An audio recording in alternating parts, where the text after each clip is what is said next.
امریکہ میں کورونا کے خوفناک حملے، 5,60,000 سے زائد متاثرین، 22,000 سے زائد ہلاکتیں۔ صرف نیو یارک میں متاثرین کی تعداد 1 لاکھ سے زیادہ۔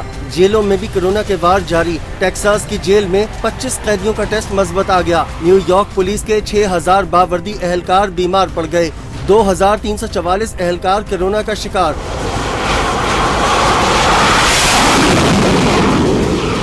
گوام میں موجود امریکی بحری بیڑے پر سوار 585 سیلرز بھی کورونا کی لپیٹ میں آ گئے۔ اورلینڈو میں تفریحی مقام والٹ ڈزنی سے 43,000 ملازمین کو عارضی طور پر فارغ کر دیا گیا، البتہ انہیں میڈیکل انشورنس کی سہولت حاصل ہوگی۔ امریکی ماہر صحت نے خبردار کیا کہ اگر معمولات زندگی بحال کرنے میں جلد بازی دکھائی گئی تو حد سے زیادہ نقصان ہوگا۔